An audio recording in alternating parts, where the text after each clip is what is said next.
আসসালামু আলাইকুম, welcome back to cooking studio by Monalisa. আজকে আপনাদের সাথে মুরালি কিংবা গজার রেসিপি শেয়ার করব। আপনারা যে যে নামে বলে থাকেন। আমরা যেভাবে মুরালি তৈরি করে থাকি অনেক সময় এক্সট্রা চিনি থেকে যায়। আজকে আমি যেভাবে তৈরি করব সেভাবে তৈরি করলে এক্সট্রা কোনো চিনি থাকবে না। সো আর বেশি কথা না বাড়িয়ে মূল রেসিপিতে যাওয়া যাক। প্রথমে আমি 2 কাপ ময়দা দিয়ে দিচ্ছি। ময়দা দেওয়ার পর স্বাদ মতো লবণ দিয়ে দিচ্ছি। লবণ দেওয়ার পর ময়দার সাথে লবণটা ভালো করে মিশিয়ে নিচ্ছি। লবণটা মিশানোর পর আমি এই 4 চামচ দিয়ে মেপে 12 চামচ তেল দিয়ে দিচ্ছি। এবার হাত দিয়ে ঘষে ঘষে ময়দার সাথে তেলটা মিশিয়ে নিচ্ছি। সবার বাসায় যেহেতু টেবিল চামচ থাকে না, তাই আজকে আমি 4 চামচ দিয়ে মেপেই অয়েলটা ইউজ করেছি। মিশানো হয়ে গেছে। এবার আমি দলা পাকিয়ে দেখব তেলটা ভালো করে মিশানো হয়েছে কিনা। দেখুন দলাটা পেকে গেছে, তার মানে তেলটা ভালো করে মিক্স করা হয়েছে আর তেলের পরিমাণটাও ঠিক আছে। এবার অল্প অল্প পানি দিয়ে একটা মোটামুটি শক্ত খামির তৈরি করে নিব। একসাথে বেশি পানি দেওয়া যাবে না, অল্প অল্প পানি দিয়ে খামিরটা মেখে নিতে হবে। আপনারা চাইলে এখানে কালি জিরা ইউজ করতে পারেন। অবশ্যই অল্প অল্প পানি দিয়ে খামিরটা মেখে নিতে হবে, নাহলে খামিরটা নরম হয়ে যেতে পারে। খামিরটা মেখে নেওয়া হয়ে গেছে। এরকম শক্ত একটা খামির তৈরি করে নিয়েছি। এবার আমি এই খামিরটা পাতলা কাপড়ের সাহায্যে ঢেকে 10 মিনিট রেস্টে রেখে দিব। কাপড়টা আমি ভিজিয়ে পানিটা নিংড়ে নিয়েছি। 10 মিনিট রেস্টে রাখলেই হবে, এর থেকে বেশি রেস্টে রাখার প্রয়োজন নেই। 10 মিনিট পর কাপড়টা সরিয়ে খামিরটা মেখে নিব। দেখুন রেস্টে রাখার কারণে খামিরটা অনেকটাই সফট হয়ে গেছে। রেস্টে রাখার কারণে যেহেতু খামিরটা সফট হয়ে যায়, তাই চেষ্টা করবেন খামিরটা একটু টাইট করে তৈরি করতে। এবার খামিরটা আমি নাইফের সাহায্যে 4 ভাগ করে কেটে নিচ্ছি। এবার আমি 4টে অংশ থেকে একটি অংশ নিয়ে বাকি 3টে অংশ নিংড়ানো কাপড় দিয়ে ঢেকে রাখবো, যাতে ডোগুলো শক্ত না হয়ে যায় আর উপর থেকে ড্রাই না হয়ে যায়।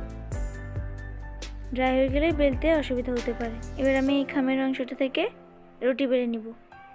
রুটিটা তেমন পাতলা হবে না, আবার বেশি মোটাও হবে না। আপনারা স্ক্রিনে দেখেই বুঝতে পারছেন রুটিটা কেমন পাতলা কিংবা মোটা হয়েছে। রুটিটা মোটামুটি মোটা করেই বেলতে হবে। মুরালির জন্য এরকম মোটা করে রুটিটা বেলতে হবে। এবার আমি নাইফের সাহায্যে রুটির চারিপাশের অংশগুলো কেটে নিচ্ছি। দেখার সৌন্দর্যের জন্য আমি চারিপাশের অংশগুলো কেটে নিচ্ছি। আপনারা চাইলে চারিপাশের অংশগুলো রাখতে পারেন। এবার আমি নাইফের সাহায্যে মুরালির শেপ দিয়ে কেটে নিচ্ছি। আপনারা স্ক্রিনে দেখেই বুঝতে পারছেন আমি মুরালি শেপগুলো কিভাবে কেটে নিচ্ছি। এবার আমি মাঝ বরাবর কেটে দিব। এভাবে লম্বা রাখলে মুরালিগুলো একটু বেশি লম্বা হয়ে যায়, তাই আমি মাঝ বরাবর কেটে দিচ্ছি। এভাবে ভাজতে সুবিধা হবে। এবার আমি একটি প্লেটে ফাঁকা ফাঁকা করে সবগুলো মুরালি রাখছি। সবগুলো মুরালি আমি সেমভাবে বানিয়ে নিব। প্লেটে অবশ্যই ফাঁকা ফাঁকা করে রাখতে হবে, নাহলে একটার সাথে একটা লেগে যেতে পারে। সবগুলো মুরালি বানিয়ে নিয়েছি। এবার আমি ভেজে নিব।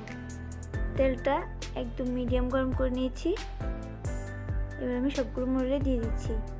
তেলটা অবশ্যই এরকম মিডিয়াম গরম করে নিতে হবে। আপনারা স্ক্রিনে দেখেই বুঝতে পারছেন তেলটা কতটা গরম হয়েছে। এভাবে আমি সবগুলো মুরালি দিয়ে দিয়েছি। মুরালি যেহেতু মুচমুচে হয়, তাই একটু সময় নিয়ে ভাজতে হবে। যখন এভাবে তেলের উপর মুরালিগুলো ভেসে আসবে, তখন কাঁটা চামচের সাহায্যে নেড়ে চেড়ে ব্রাউন কালার করে ভেজে নিতে হবে। প্রথম থেকে শেষ পর্যন্ত মুরালি ভাজার সময় একই ফ্লেমে মুরালিগুলো ভেজে নিতে হবে। কোনোভাবেই চুলার আঁচ বাড়ানো যাবে না, তাই চেষ্টা করবেন ধৈর্য সহকারে মুরালিগুলো ভেজে নিতে। অনবরত নেড়ে চেড়ে মুরালিগুলো ভেজে নিয়েছি। মুরালিগুলো এরকম ব্রাউন কালার করে ভেজে নিয়েছি। এবার আমি তেল থেকে তুলে নিচ্ছি। প্লেটে টিস্যু বিছিয়ে তার উপর মুরালিগুলো রেখে দিচ্ছি, যাতে এক্সট্রা তেলটা টিস্যুতে স্যুপ করে নেয়। সবগুলো মুরালি ভাজা হয়ে গেছে। এবার আমি মুরালিগুলো ঠান্ডা করে নিব। মুরালিগুলো অবশ্যই ঠান্ডা করে নিতে হবে। মুরালি শিরার জন্য 1/3 কাপ চিনি দিয়ে দিচ্ছি। 1/3 কাপ চিনির জন্য 1 কাপ পানি দিয়ে দিচ্ছি। এবার আমি নেড়ে চেড়ে চিনিটা মিশিয়ে নিচ্ছি। চিনিটা গলে আসা পর্যন্ত অপেক্ষা করব। চিনিটা গলে পানিতে বলক চলে এসেছে। এবার আমি অনবরত নেড়ে চেড়ে চিনি শিরাটা জাল করে নিব, যতক্ষণ না পর্যন্ত একটা আঠালো শিরা তৈরি হচ্ছে। চিনি শিরাটা এরকম আঠালো হবে, 1 তার কিংবা 2 তার বিশিষ্ট আঠালো হবে না। চিনি শিরাটা তৈরি হয়ে গেছে। এবার আমি মুরালিগুলো দিয়ে দিচ্ছি। মুরালিগুলো দেওয়ার পর অনবরত নেড়ে চেড়ে ভালো করে চিনি শিরার সাথে মিশিয়ে নিতে হবে। যেহেতু চিনি শিরাটা একটু পাতলা তৈরি করেছি, তাই অনবরত নেড়ে চেড়ে মুরালির সাথে চিনি শিরাটা লাগিয়ে নিতে হবে। যেহেতু আজকে আমি যেভাবে মুরালি তৈরি করব সেভাবে এক্সট্রা কোনো চিনি থাকবে না, তাই আমি অল্প পরিমাণ চিনি ইউজ করেছি আর চিনি শিরাটা পাতলা করে তৈরি করেছি। আপনারা নিশ্চয়ই স্ক্রিনে দেখে বুঝতে পারছেন মুরালিগুলোতে এক্সট্রা কোনো চিনি নেই, সবগুলো চিনি মুরালির সাথে কোট হয়ে গেছে। এবার আমি গরম থাকা অবস্থায় অন্য একটা প্লেটে ট্রান্সফার করে নেব। অবশ্যই গরম থাকা অবস্থায় মুরালিগুলো অন্য একটা প্লেটে ট্রান্সফার করে নিতে হবে, না হলে চিনিগুলো গলে মুরালি কালার চেঞ্জ হয়ে যেতে পারে। একটা মুরালি আপনাদের ভেঙে দেখাচ্ছি, দেখে নিশ্চয়ই বুঝতে পারছেন মুরালিটা কতটা মুচমুচে হয়েছে। এভাবে একবারে বেশি পরিমাণে মুরালি বানিয়ে দীর্ঘদিন সংরক্ষণ করতে পারেন। আশা করি আজকে আপনাদের রেসিপিটি ভালো লেগেছে। রেসিপিটি ভালো লেগে থাকলে প্লিজ প্লিজ প্লিজ আমার চ্যানেলটি সাবস্ক্রাইব করে পাশে থাকা বেল আইকনটি প্রেস করে দিবেন। আজকের মতো এখানেই বিদায় নিচ্ছি। সবাই ভালো থাকবেন। আল্লাহ হাফেজ।